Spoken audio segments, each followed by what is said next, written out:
4-3. The Anaheim Ducks defeat the Edmonton Oilers, just like everyone predicted. I'm kidding. Hi, everybody. Welcome to the GCL Diesel Oil Stream post-game show. Tom Gazzola with you alongside Hernan, Salas, Matt Kassian, our game analyst, will be along for the ride shortly. GCL Diesel, providers of the best diesel engine components around, from turbochargers to injectors, fuel pumps to sensors. They are the critical engine component experts, proud to serve Edmonton and Northern Alberta for over 50 years. Get into the text line, 780-218-9999. Of course, if you're watching on YouTube, hit the thumbs up, like, share, subscribe, all that good stuff. And have your feelings felt in the nasty chat, because one team showed up today. Another team really didn't. And if you're a fan of the Oilers, it wasn't your team that showed up. 5-3 is the final. Edmonton falls to 21-12-3. That's a great way to spoil the mom's trip. An OT loss and then a loss to one of the worst teams in the conference and a weak team overall in the NHL. Second period, terrible for the Edmonton Oilers. Sloppy. Uninspired. And then that's what happens. You have 4 goals scored against you. You build up a nice 2-goal lead. Let your big dogs do their thing. They bark on the power play. Very good. Take dumb penalties. Get sloppy in your own zone. One pairing for the Oilers were horrible today. Horrible. Stetcher and Nurse, man. That's a rough afternoon. Other guys, passengers, like yesterday, Kris Knoblauch talking about it. A lot of passengers again as the Ducks pick up their 14th win of the season in Edmonton. It's 12th loss of the season. Hernan, Salas, get in here. The Latino Heat. That's a prototypical piss away a game to a lesser opponent. Good on the Anaheim Ducks for having the fight that they did, because they carried the play from the second period on. The Oilers had a little bit of a push in the third, but come on, man. They had their moments, Tom, but this looked like that classic game where the Oilers thought they could play at 60%, and get the win. And for the most part, I mean, 5 for 5 on the PK, 2 for 3 on the power play. So the special teams is what kept the Oilers in this game, made them look a lot better than they actually did. And good on Anaheim, man. They came out. They didn't stop at 3-1, because at 3-1, the Oilers thought the game was over. They scored quickly, and then boom, boom, boom, and 5-on-5. Like you said, a lot of players struggled in this one. Connor McDavid, a -3. You can't be a -3 against one of the worst teams in the league. No. The pairing of Nurse and Stetcher struggled mightily. Nurse, a -3 as well. Now, he's been really good. We're talking about this game. He struggled mightily. Stetcher. Well, his D partner didn't do him any favors, but Nurse had some bad plays today that led to goals. Yeah, I think the third one's on Darnell on a weak play on the board. Stetcher with 3 double minor, and then Louis called it a 50-50. At first, I didn't like that call either. What did it end up being? It was kind of trying to throw a hip check. It ends up being, I think, a trip. What was the call? Anyway, 3 penalties for 6 minutes worth of penalties. Costly. Yeah, not good enough, Tom. And this is what I think annoys and frustrates the Oiler faithful, is that how can you show up after a really good game yesterday? You lost in overtime. You're right there with the team you're competing for the division. And then you come up and lay an egg like this. And it also bothers me. It's the mom's trip. The Oilers can never seem to grasp these moments and make it good. Like, hey, you go back to anything when they're honoring someone or doing something nice. They always fall flat on their face, and feel bad for the moms that didn't get to see a win on this trip. It's too bad. But the Oilers didn't deserve any better. It's a 5-3 score, and the Oilers got exactly what they deserve, because they went through this game half-ass, and that's what you get when you put in a half-ass effort. So, I mean, it's time to regroup, Tom. This is not a good look for the Edmonton Oilers. And listen, they're still in the top 3. I think they're going to be okay, but just overall, you got to be a little bit concerned about the effort they gave today. And listen, Pickard, I'm not going to blame him for the third goal. I mean, the wide open, he almost makes the save on Strome. I didn't like the first goal. The first goal was an ugly one. The Gauthier one. Yeah, so Yeah, not much to like from this outside of the special teams, Tom. They coast through it, and it costs them 5-3 is the final. Let us know your thoughts, 780-218-9999. I'm going to rattle off a few texts right now, and then I will get into the scoring summary and game stats. Tube Socks chiming in says, what we've got here is a classic quote-unquote trap game. Anthony on Long Island says, unacceptable, embarrassing game. EA says nothing like a Christmas break to put this team out of sync and get utterly embarrassed by an inferior team. It's unacceptable, and this isn't just, quote, one of those games. This one says, I think the moms are bad luck. They need to go back to their... Jeez. Stanley back at Edmonton now in St. Albert says, what the... Expletive.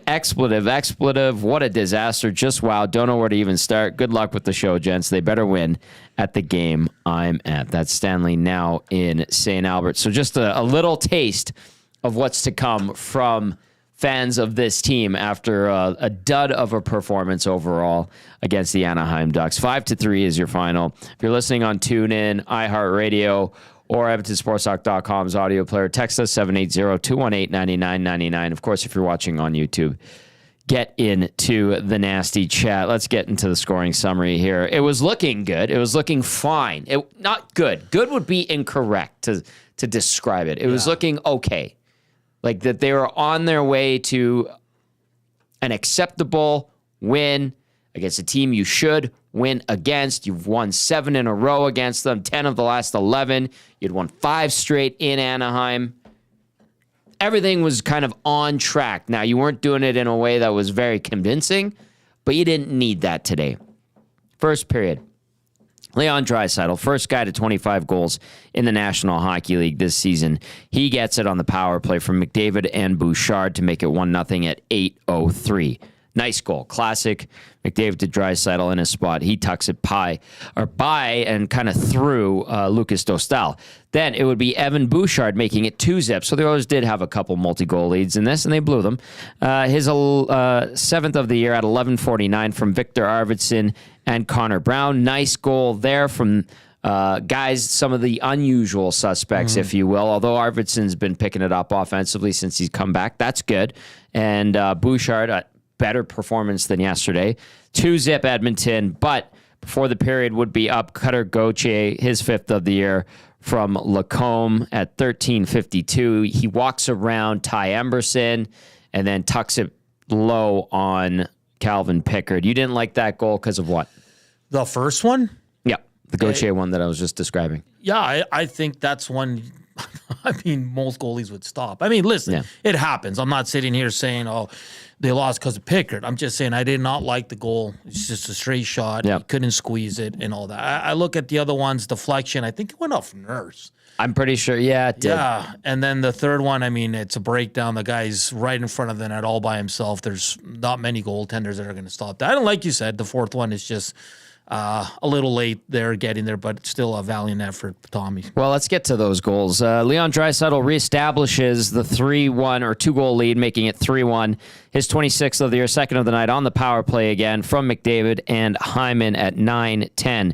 Drew Hellison, this is the one that Hernan was talking about that hits Darnell Nurse and goes past Calvin Pickard, his 2nd of the season unassisted at 12:19. And then this one was a soft play by Nurse on the wall, up high by the blue line in the Oilers zone. Gauthier to McTavish. McTavish finds Fabry, his 5th of the year, 3-3, 17:33. Time of that goal. Edmonton gets a power play in the last minute of the second period, and it leads into a power play to start the third period. They can't convert. And then at 17:24, with Anaheim hanging on at times in the third period, but still not being afraid to push, Ryan Strome tucks home his 6th of the year. They had to review it because it looked like a really nice save by Calvin Pickard, but it actually crosses the line. Strome ending an extended goalless drought. I think he was at 12 or 13 games, and then Troy Terry gets the assist. Those guys got beat down low. It was Nurse again with Stetcher on that one at 17:24. Edmonton pulls its goalie, Mason McTavish into the empty net, 5-3. Fabry the assist on the empty netter at 19:08. Shots on goal 32-23 in favor of Anaheim. They earned those 32 shots. Face-offs, Anaheim way better today, 60 to 40%. They win that battle. Power play for the Oilers, like Hernan was mentioning, 2 for 3. That's good. PK, 5 for 5. That's good, but you shouldn't be taking that many penalties if we want to nitpick this thing, and we should, because that was the Anaheim Ducks that the Oilers just played down to and below, actually. Hits, 26-13 in favor of Anaheim. Block shots, 14 for the Oilers, 13 for the Ducks. Giveaways officially 17 for Anaheim to 8 for the Oilers. Takeaways, 5 for the Oilers, 3 for the Ducks. The final on the scoreboard, however, 5 for Anaheim, 3 for Edmonton, and the Oilers walk away from Honda Center in shame with that loss. All right, let's bring in Matt Kassian as he helps us with the breakdown. The Oilers, man. That's a frustrating. I wasn't that annoyed by that loss, Hernan or Cass. But now the more I talk about it, the more I'm like, how ridiculous was that? That was absolutely ridiculous. So Cass is in for the breakdown, brought to you by South Fort Chev. Upgrade your sleigh with South Fort Chevrolet in the month of December. Reserve your 2025 Equinox. Trax and Traverse now. They won't last long. They've also got 2025 Silverado Customs with payments starting as low as $199 bi-weekly. See dealer for details at www.southfortchev.com.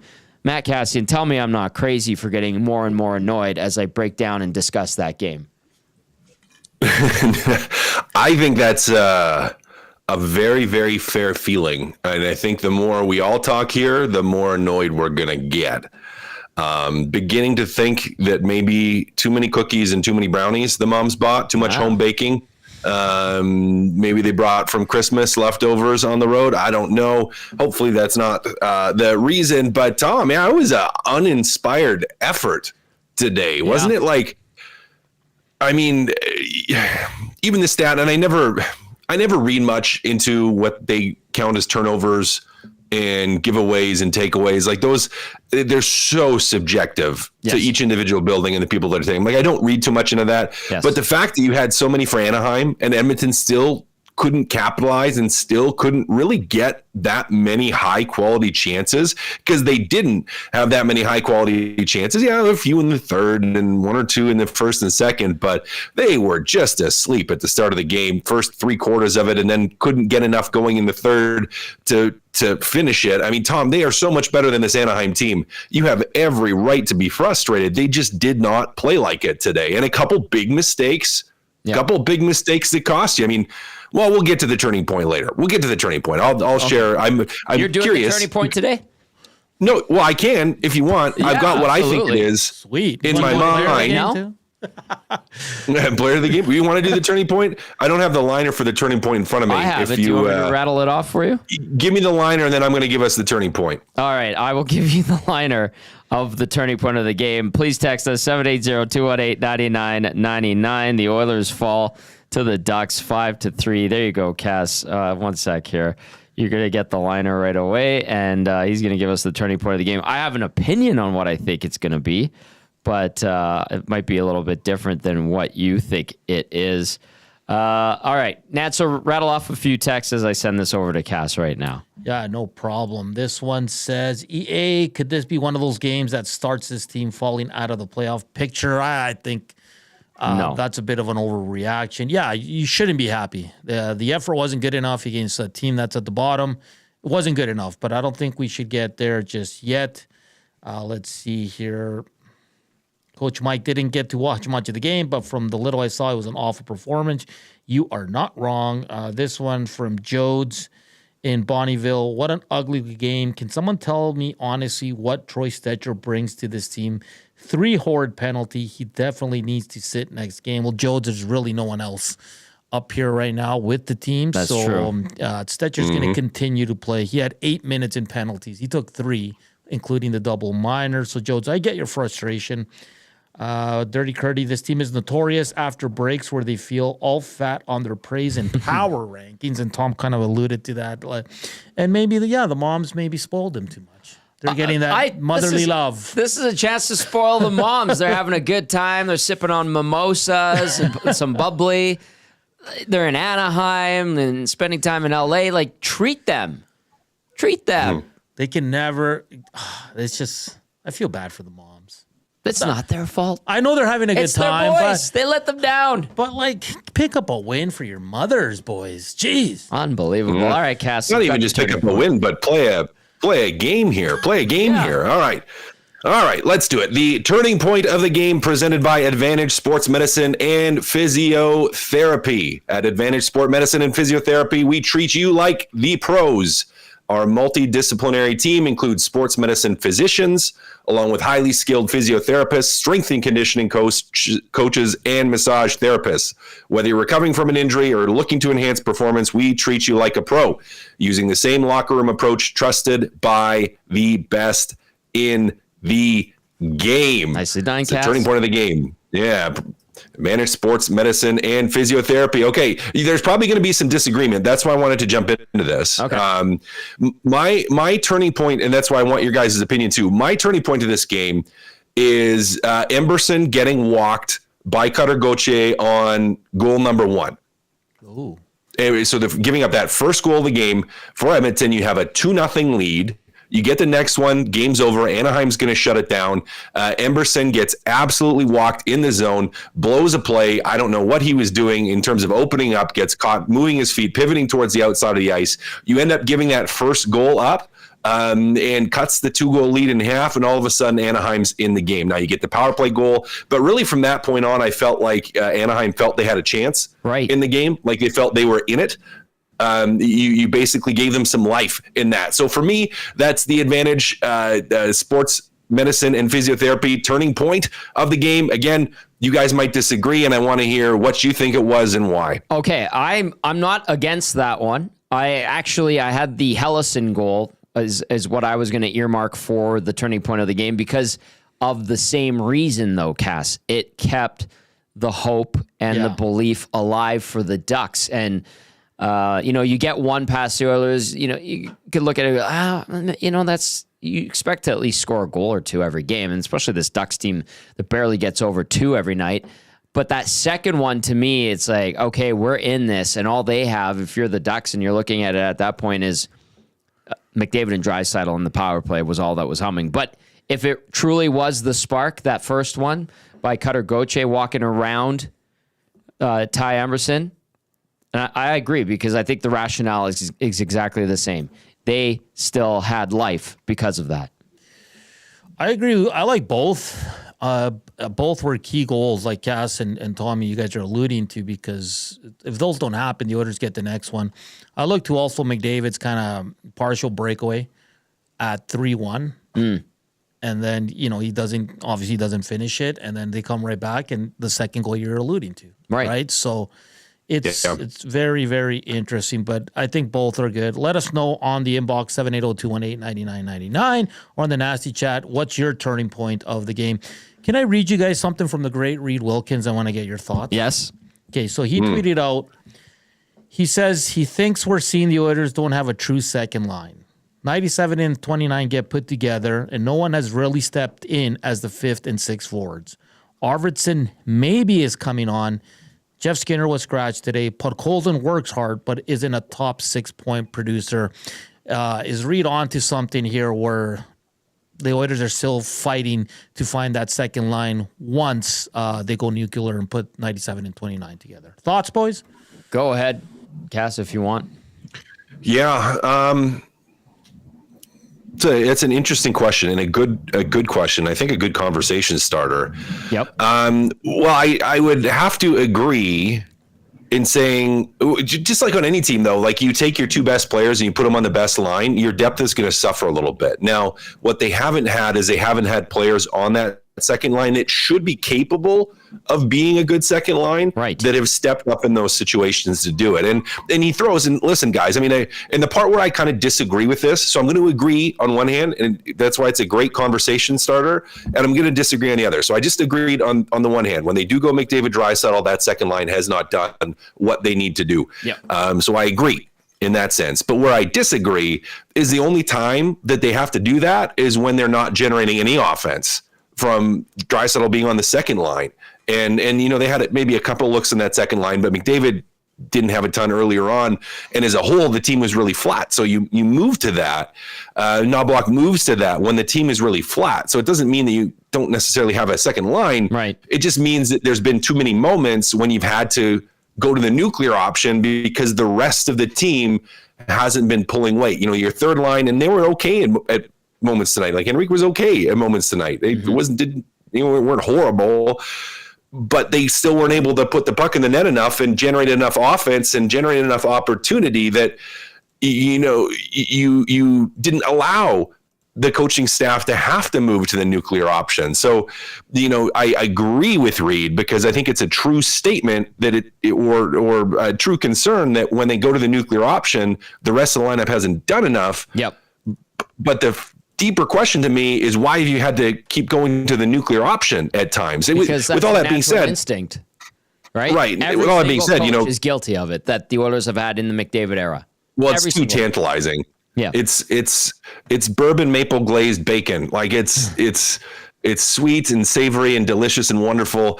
But yeah, I mean, and in saying that, I know they lose in overtime and they lose this game. They had played a stretch of pretty good games beforehand. So let's not, I'm trying to pile on, but I do think it's a legitimate question and a legitimate concern. Reed is 100% right that nobody has stepped up. Yeah. That is completely just look at the goal completely true. Yeah. No one has stepped up. Now, they have guys who should be able to step up, and like Kass was saying, have not. And like Reed is saying, have not. And the put Colton argument, I don't want to get into it again because I think we've talked. I agree with Reed on that too. Yeah, like he works his butt off and he retrieves pucks, but he doesn't produce. Exactly. Plain and simple. Now, one thing that I am kind of curious about, and I will ask because I have seen it in the nasty chat and in the inbox already, is the concern about this team after a stinky weekend in the LA area.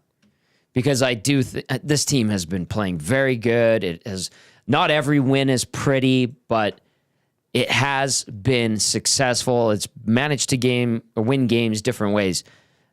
I think that maybe we're getting a little too trigger happy. And listen, I was getting annoyed every couple minutes as I was reading the game stats and the scoring summary. But the piling on, like you said, Kass, and the saying this team doesn't have the depth, I don't necessarily agree with that. And there's going to be lulls still in the season.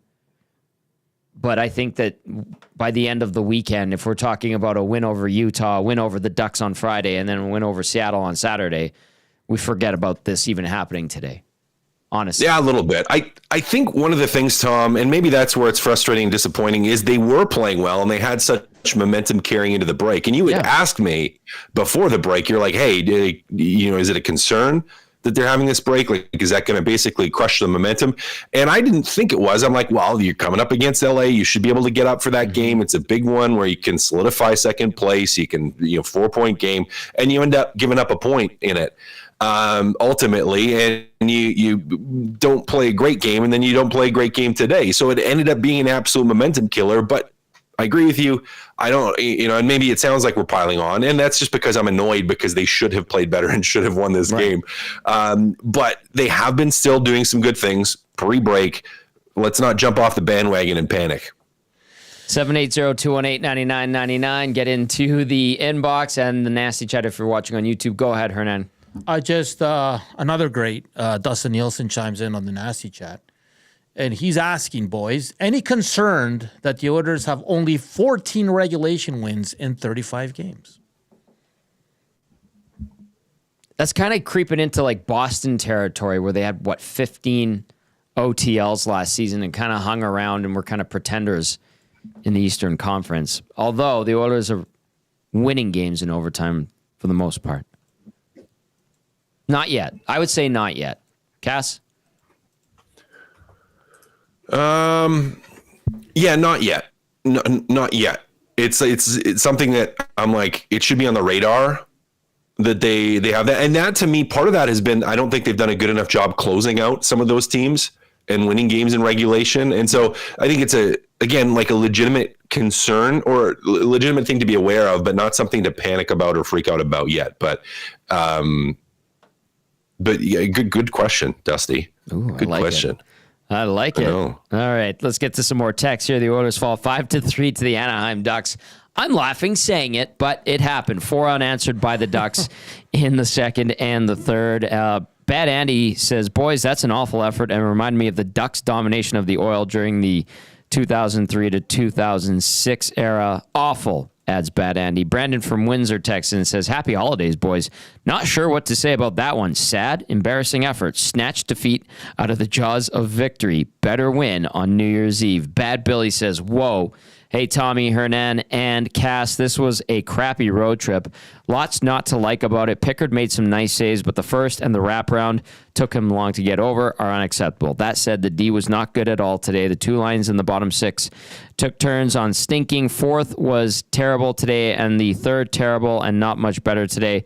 They need to go get Jake Evans out of Montreal ASAP. Too much turkey maybe, but just poop performance today and yesterday in OT. I'm going to read another one. Shaggy with his breakdown says, once again, we're talking about the Oilers taking an inferior opponent likely. Special teams was good, but 5-on-5, they were outplayed by a bad team. Blew a 2-goal lead. I'll add Shaggy 2-goal leads. Pickard kept them in the game, but then gave up a Skinner-type goal with a couple of minutes left. Edmonton were so bad they could not even make it to get a loser point. That empty net sequence was pitiful. This team is mentally weak. Is there a rule that both Bouchard and Nurse cannot play a good game at the same time? Nurse's weak play cost them the 3rd goal. Oilers are obviously still on Christmas break. In fairness to Nurse, you're going to have an off game. He's been really good lately. He has. He has been. Not tonight. Yeah, and it was an off game. A little unlucky on that one where he loses his stick and then gets caught on the wrong side. But yeah, it was an off game from him. So I don't want to harp on him in his game because he has been playing really well. Yep. All right, 780-218-9999. A lot of opinions flying in, rightly so. After the Oilers lose to Anaheim, displaced Yukoner just says, that was ugly. Happy New Year's, boys. Jodes in Bonnyville adds this. What an ugly game. Can someone tell me honestly what Troy Stecher brings to this team? 3 horrid penalties. He definitely needs to sit next game. Again, I understand Jodes in Bonnyville's reason for being upset with Troy Stecher, and I think today reiterates why they're going to need an upgrade, maybe even 2 defensemen by the time they get to the deadline.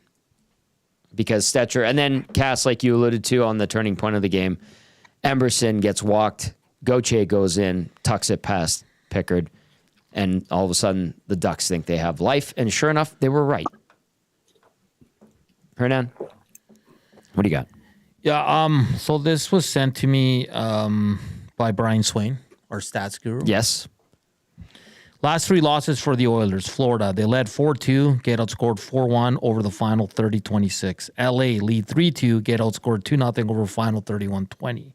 Anaheim lead 3-1, get outscored 4-0 over the final 30-50 of the game. In those 3 losses, they outscored the opposition 10-4 in the first half of the game, get outscored 10-1 in the second half of the game. That's only in their last 3 losses, boys. So some numbers there from our good old friend Brian Swain there. So bit of a trend in the losses, boys, that they can't hold on to the lead here. So, and did you guys at one point feel like this game, even when the Oilers were up 3-1, that it wasn't over? Like there was a feeling that Anaheim wasn't going to go away. Did I say Hyman? No. Anaheim. No, you said Anaheim. Well, that's why I picked that first goal as the turning point for me, because it was like they scored that goal and I was like, well, they're not going away. Like they're not shutting this down. This game isn't over yet. And I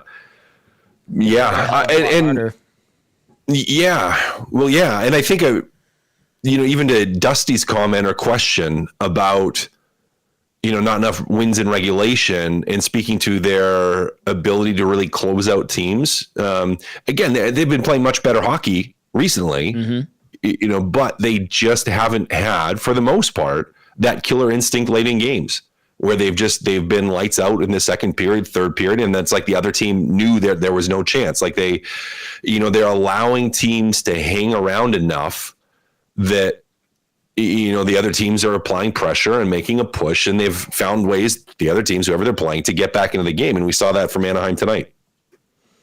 All right. We do have some audio, Hernan, to get to.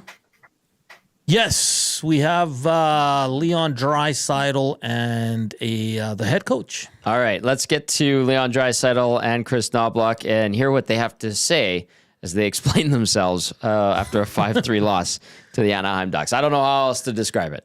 What a weird way to end a game where you guys were right in the thick of it. There's a scrum in the corner. I don't really know what happened after, to be honest. I haven't seen it yet, so just got to look at it. How did you describe your team's effort today? Not our best. I think we left off the gas a little bit after the first 10, 13 minutes and kind of gave them a chance to get back into it, so not our best. Your line mate, Victor Arvidsson, said that the team was getting away from the details yesterday in the third period. From that third period on to this game, what were some of the things that we're not seeing from this group that we saw before the break as much? I think just defending and the little things, taking care of the puck, valuing the puck. If you have the puck, you're not going to defend as much. So, just little things that we can do better. Is it disappointing not putting together a W when Calvin Pickard gives you the performance he did today? Yeah, for sure. I mean, he deserved to get a win here, and certainly gave us a chance to get it done. But we let him down tonight. Your power play continues to be very successful. And is that something that you can rely on in a game like this, or just? Well, clearly not enough. I mean, power play, been struggling the first part of the year here. We're starting to find it a little bit seemingly, but we could have had one more tonight. Okay, there's Leon Draisaitl following his team's 5-3 loss to the Anaheim Ducks. One thing that kind of stood out to me there is when Tony asked him about the details of something Arvidsson discussed yesterday after the loss to the Kings. When he went and actually talked about what he thinks is bothering this team right now is value. I think he used valuing the puck as the term he used, but it's just the touches haven't been there. They haven't been as crisp and sharp, and that really stands out to me. And perfect example, the third goal, a bad play on the wall, and bada bing, bada boom, it's in the back of your net. Calvin Pickard has no chance. And then the other thing too, I didn't think Pickard played great, by the way. I thought he was okay, but I didn't think he played great. He had some good moments, and I think he made some big saves for them. In the second. Yeah. But he was okay. He kind of balanced out. That goal that you're alluding to, bad play by him behind the net. I mean, he has to either stop or slow down a little bump to his defenseman, and you're fine.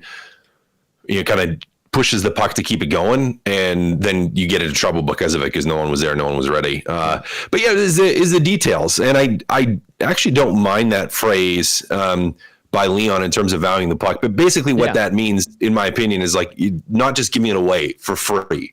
Right, is fighting for it, holding on to it, and making good, solid plays, and not just giving it away for free. And that Pickard play is just an example of not doing that, where you're just kind of like, well, here you go, and don't make a credible, solid play with the puck, and it ends up in the back in your net. And those type of details, that's ultimately what cost him. Emerson's detail, getting caught outside the dots, swinging at the guy instead of holding the lane, when if he held the lane, they would have been fine. It's those little details of the game that end up costing them. And especially in a game where you weren't great offensively, then it's like some of the defensive details slip, and the combination of those two things is what gets you the loss. Yeah. All right. We do have Kris Knoblauch following Edmonton's 5-3 defeat to the Anaheim Ducks. Here's the head coach. One of our players lost his sticks to break up the play, and they were doing that all night, taking pucks to the net, and had a few wraps, and they capitalized on that last one.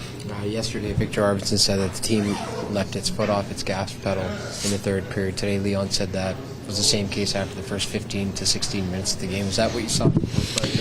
Well, we had two goal leads. I think we put in a strong effort in the third period, but we shouldn't have been in that situation to have that opportunity. When we're up 2 goals, that's a game that we got to continue playing hard, and I don't think we did. What's missing from the game we saw today and yesterday from the one we saw in the 13 games prior?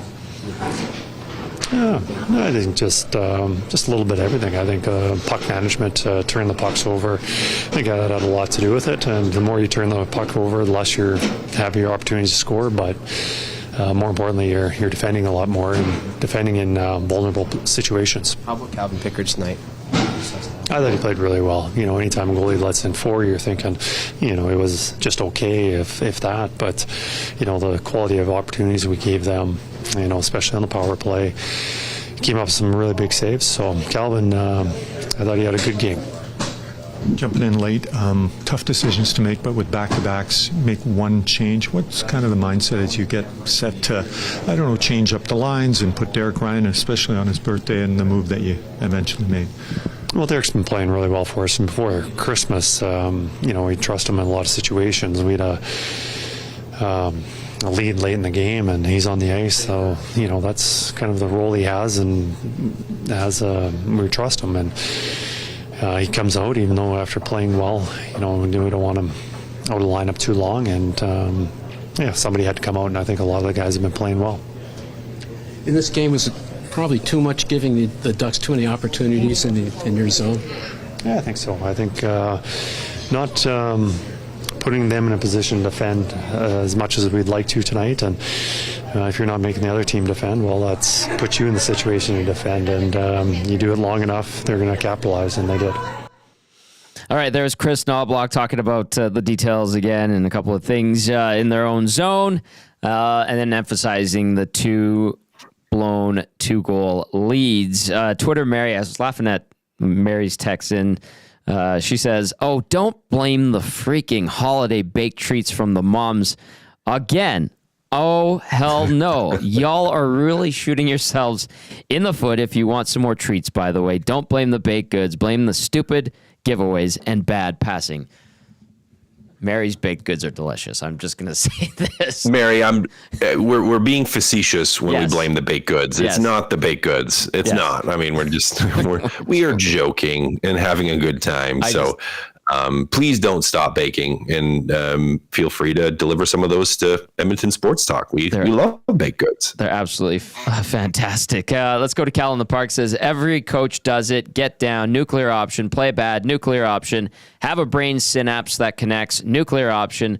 Players know and expect it. Are they a good team, or do they have one good line? Cal's frustrated too. Don from Edmonton says, good evening. Here's some good news. At least Stuart Skinner is not getting blamed for the loss today.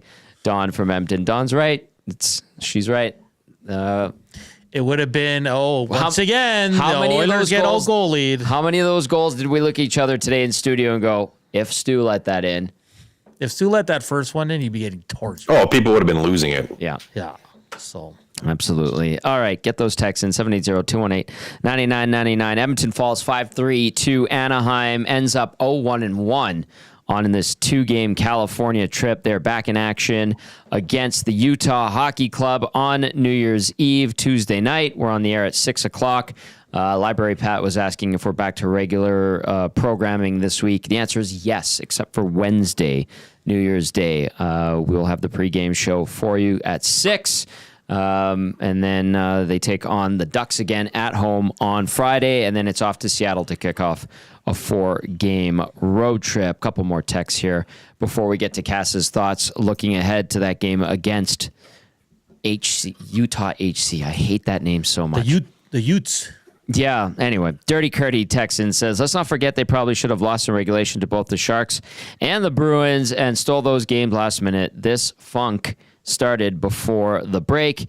Eden says, hey, boys, back-to-back games in sunny California after Christmas in Edmonton. I'm not going to think too much about the loss. Joel says, I heard that they want to acquire David Savard at the deadline. Yes, you would hear that on Hello Hockey from our insider, David Pagnotta. And then West End Rob says, boys, what is disappointing is that at the end of the year, when they missed the division by 5 points in home ice late in the playoffs, it's because of throwaway efforts like this. West End Rob. And he makes a good point, Cass, because I know generally they win these games, but they've blown a few of them already this year. They tend to every year. And I think what West End Rob is saying is completely valid. Yeah, well, of course it is. Of course it's valid. If you don't get home ice advantage, this is what you look back to. I mean, you want to have the best positioning possible. Yeah. Ideally, they'd be winning the division. up there for winning the conference. But games like this, these are the ones that bite you, that don't enable you to do that. So we very well could be looking back at this going like, wish we had home ice. Would have been nice, or would be nice going into it.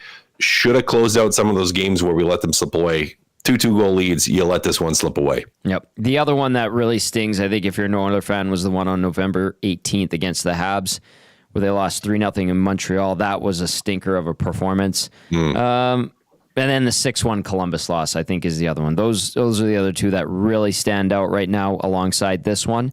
And we'll see if they can nip that in the bud moving forward. Lots of hockey left this season. All right, Cass.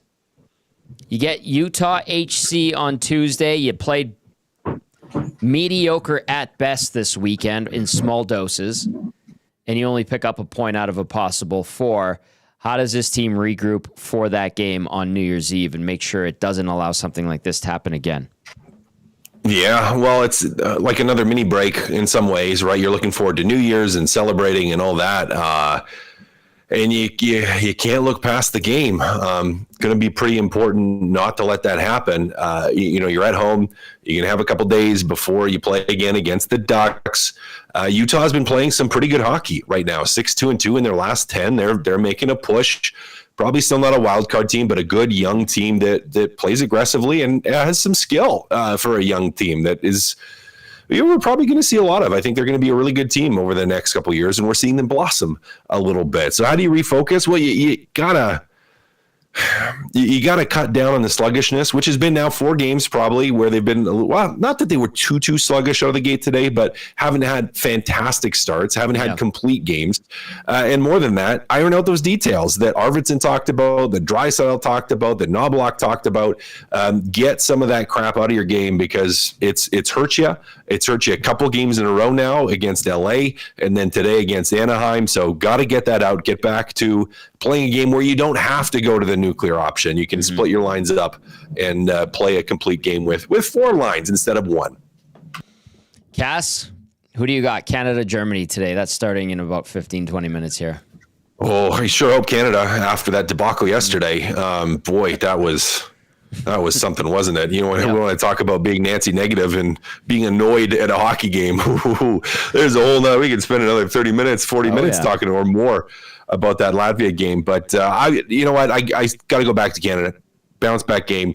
They're not going to be happy. They're going to be looking to make a statement. So I got to pick Canada with this one. I think you're right. I think they bounce back, dust themselves off after that loss to Latvia. Cass, enjoy the rest of your weekend, and I will catch up with you on Tuesday, my friend. Bye, Cass. Sounds good, guys. There's our game analyst, Matt Kassian, helping us break down the Oilers' 5-3 loss to the Ducks. The details, Tommy. Details were porous. The details. Yeah, not good. So, Oilers generally struggle on New Year's Eve games, but last year they beat Anaheim 7-2. So maybe that'll switch the fortunes to this year and they can pick up another one. Because go out on a high note. You can't go in on a 3-game losing streak, Tom. No. Now, have they done stuff like that before? Yeah. If they can end this little lull, if you will, quickly, that would be nice. And then you get a chance to atone for this loss today on Friday against the Ducks. And then you kick off that road trip in Seattle on Saturday. That road trip, by the way, goes from Seattle to Boston. That game Tuesday the 7th to Pittsburgh on the 9th and winds up in Chicago on the 11th. That's the Saturday game. It's going to be on as the early game on Hockey Night in Canada. The Oilers will come home for 1 game against LA, try to make up for that loss yesterday. Then they hit the road for 3 in a row. Then they come home for 5 at the end of the month. So they're going to be back and forth over the course of January. I just, talking about Reed's point there, listen, we all understand why they go to 97 and 29. Right. Like, we all get it. Yes. But why not show faith in your lines and just see if you can find the tying goal or the winning goal or whatever it is?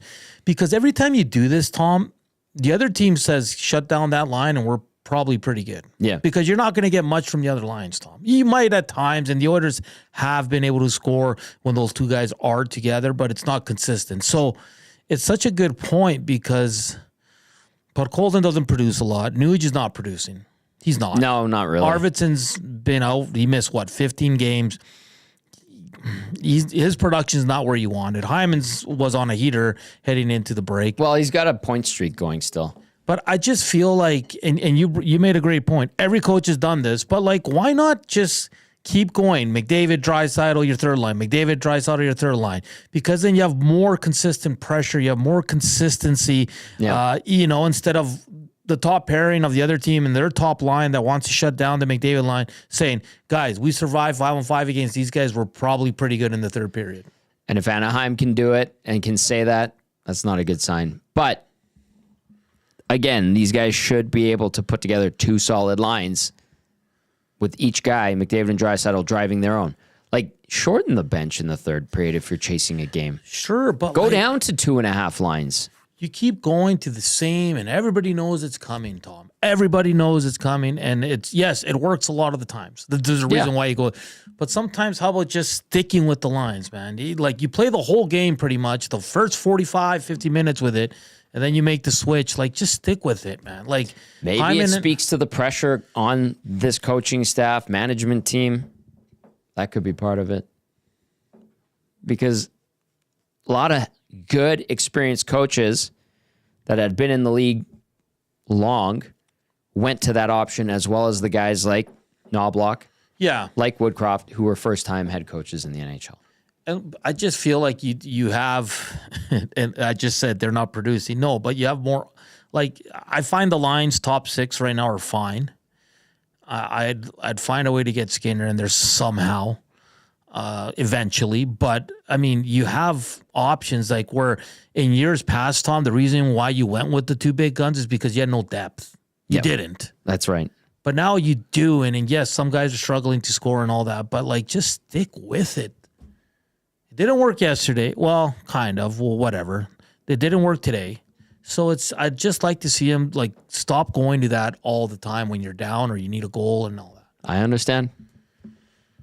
I don't think it's going to happen, though.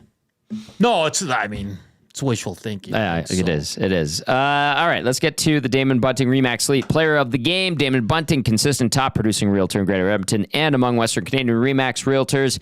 He and his team would love to help you find that right home or make the move from your current home. Check him out, damonbunting.com, or visit his Instagram at Damon Bunting Real Estate. Hernan Salas, who is the Damon Bunting Remax Elite Player of the Game. Yeah, there's some good options today for sure. Leon had a decent game with the 2 goals. His second power play goal was awesome. Yeah, that was a beautiful play. But I'm going to go with Mr. I think he was named the first star, Cutter Goche. Yeah. Is that how you say it? Yeah, that's the guy Philly traded. Remember, he didn't want to sign there? Yeah. And I saw a few flyers get in his face yesterday. Probably not a friendly welcome or whatever. Absolutely not. For a young guy, man, he played super well. I was really impressed with his game today. He's a big boy. You can tell he's got a bit of a greasiness to his game. He's only 20 years old, Tom, but he had 1 goal, 1 assist, +2 on the night. I thought he was really good in this game. This kid's gonna be a hell of a player once he, hits his prime, 26, 27, 28 years old. I think Anaheim got a good one here. So I'm gonna give it to Mr. Goche here as the Damon Bunting Remax Elite Player of the Game. Hey, so the player of the game and the turning point of the game all stem from the same player. Yes. In Cutter Goche. And it's all on that one play.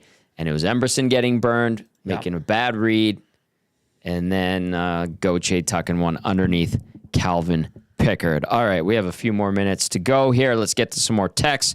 If you have any thoughts you want to get in, 780-218-9999, as well as a nasty chat if you're watching on YouTube. Conroe, Texas says, Oilers run the same playbook against bad teams, overhandle the puck, don't shoot the puck in the first 2 periods, and Connor fumbles the puck all over the ice at some point. This is a coaching issue as well as a player's issue. Obviously, Bronx the Boilermaker says, too dangerous to approach. He had a Will Fraser sighting at Friesen Bros. Okay. Greg the Sound Guy says, happy holidays, fellas. I hope Santa was good to you. That was an absolute poop show of a game. Not sure how many turnovers they had, but it would rival that of the total shot clock. Skinner. I am wondering if there is a change of scenery trade for him. I'm sure it would need to be a playoff team in order for him to approve. Could that be a thing both his agent and whomever is the GM of the Oilers are working on? Thanks, guys. Have a great show. And that goes back to Jeff Skinner and your question of the day going on the pregame show. Could this be the beginning of the end for Jeff Skinner? Was supposed to be a top 6 guy. Clearly not. We saw him healthy scratch today for Derek Ryan. I don't think anybody sincerely missed Jeff Skinner in the lineup today. No, and I saw some back and forth from some Edmonton media and Buffalo media saying that he was washed up and all. When you scored 23 goals and plus 30 the year before, I don't think you're washed up. Yeah. You're on a bad team. And Tommy, I think you've been very clear on your assessment of him, a one-trick pony. He scores goals. I don't know what else you want from Jeff Skinner. So why not give him the opportunity to score goals? So we'll see how that's handled going forward. Did you get to Chris G's text? I did not get to Chris G's text. You want to go to it? Yeah, he just says, just want to say a big thanks to all of EST for the flyaway. It was the best experience and fun I had in a long time, and I really hope I win it again next year. So thanks again. And I hope Dusty eats a pickle herring live on the morning show when he gets back. Love you all, ESC. So, Chris G, unfortunately, the boys couldn't pick up a win for you, but I'm glad you had fun. I think he was going with his wife. Hope you enjoyed the basketball, the NFL game, and the NHL game. And I talked to Maddie about the pickle herring, and what's the ruling there? It's a huge controversy. Oh, no. Might be controversy of the year at the Estes. Already. Get it on the list. Because no one really knows when we hit 11K. No one knows. Right. It was supposed to be midnight on the 25th, leading into the 26th. I think that's correct. And no one really knows when we hit 11K. So I'm sure Dusty's going to be like, yeah, I wasn't before. And I'm sure the rest of us will be like, it doesn't matter. Yeah. Yeah. If he has to eat it, that'd be hilarious. I'm hoping that is what ends up happening. And the fact that Tammy was chasing him around with a piece of pickled herring over Christmas is hilarious. White Wizard via the nasty chat. I always want to get to this. Messier for head coach. Get them partying like the 80s after the game. I'll tell you 100% no chance in hell that would ever happen. I don't think Messier is coming back to Edmonton after a short stint as a consultant here. And I know it's tongue-in-cheek. I know, but people throw that out there, and it's just like... Well, I saw one now. Coffee should be like, guys, it's not coaching, guys. Come on. And bringing a new coach every 2 years is not the answer for a Stanley Cup contender. This is a team that is in an okay spot right now. Yeah, listen. Did they have a bad weekend? Yes. Yeah. It's okay to be upset. 100%. Yes. But this team is still good. They win on Tuesday. We'll go into the new year on a winning note. And then, like Tommy said, I think the schedule gets a little bit easier. That's not always a good thing for the Well, it didn't work today. That's never a good thing, I guess. Yeah. So we'll see what happens here. But it's okay to be frustrated because they laid an egg today. They did. If it wasn't for their special teams, this is probably a blowout. And if it wasn't for Calvin Pickard in the second period. He made some really good saves. Yeah. Still wasn't. You know what, Tom? It's the first time in a long time we can say Pickard wasn't at his best. Yeah, I think that's fair. I mean, the guys in front of him did him no favors. No favors. And an off game for Darnell. Stetcher was just a mess today. That pairing had a tough game. Bouchard scored a nice goal. And that was Arvidsson who set him up, too, by the way. So it wasn't the big dogs getting it done. But I still think, I think on one, you're like, Bouchard, what are you doing? He was trying to pass it out of his zone and gave it right. I can't remember the play. I should have wrote it down, but... I just want to grab Bouchard and just kind of give him a jolt, kind of wake up, be more intense. It's funny. My mom was saying that yesterday at dinner.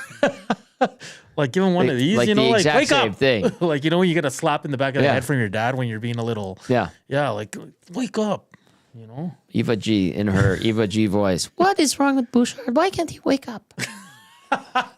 That's the quote. I love it. So it's true, though. Reminded me, and I was like, Mom, I don't know. He's a good player when he wants to be. Eva G knows her hockey, man. She watches these guys every game and then always texts me or asks me about the team. So shout out to my mom keeping tabs on the Oilers, and then she's a big fan of Hernan, the Latino Heat Salas. That's for sure. Okay, a couple more texts to wrap things up here on the GCL Diesel Oil Stream post-game show. Edmonton falls 5-3 to Anaheim. Andrew via the nasty chat says, what I don't like is how up and down us fans are. I sure hope the Oilers are even-keeled all year and injury-free. Need a healthy lineup for a deep run. Yes, it's the passion, as we like to call it. And yes, there's peaks and valleys, and people can blow up after a tough loss like today, especially the back-to-back losses this weekend. I know they picked up a point, but yeah. And then here's Taco chime in and says, Oilers fans are crazy when some are blaming these losses on the mom's trip. Get a life. Sheesh. Yes, it's not the mom's fault. It would have been nice, though, if they could have gotten their moms a win to earn those baked goods that Twitter Mary was talking about. Damn straight, man. Yeah. Those poor moms. I feel bad. I know. All they want is their boys to have a good time and win some hockey games. Cal in the Park says, Skinner with McDavid and Hyman. Nuge centers fourth line with Perry and Kapanen. Talking about what to do with Jeff Skinner. And then Timber Woodsman says, really, does anyone want to see Dusty puke on the air? I feel like if you put it to a poll, it'd probably be more in favor of yes. Well, Jay Milne he says they're good, and a few people have chimed in on the different shows saying they're pretty good. Have you ever had one? I've never had one. No, I tell the story how when I worked at Costco, before I got to the tire shop, I had to work the front, and sometimes a jar of that stuff would fall, and I'd be like, I'm out. No, I'm not picking this Not up. a chance. No way. Oh, it's too funny. All right. Well, the Oilers fall 5-3 to the Anaheim Ducks. They get a chance on Tuesday to kind of make up for it, taking on Utah Hockey Club to close out 2024. They open up 2025 against these Anaheim Ducks. They'll look to pick up a win in that game and totally redeem themselves before hitting the road for 4 in a row. That's going to do it for the GCL Diesel Oil Stream post-game show. Thank you to everybody who watched and listened on iHeartRadio, TuneIn Radio, of course, EdmontonSportsTalk.com's audio player, and who watched on YouTube. We love you. We know we appreciate you. Hit that thumbs up button on the way out. For Hernan Salas and Matt Kassian, I'm Tom Gazzola saying have a great rest of your weekend. We'll see you later. Ciao.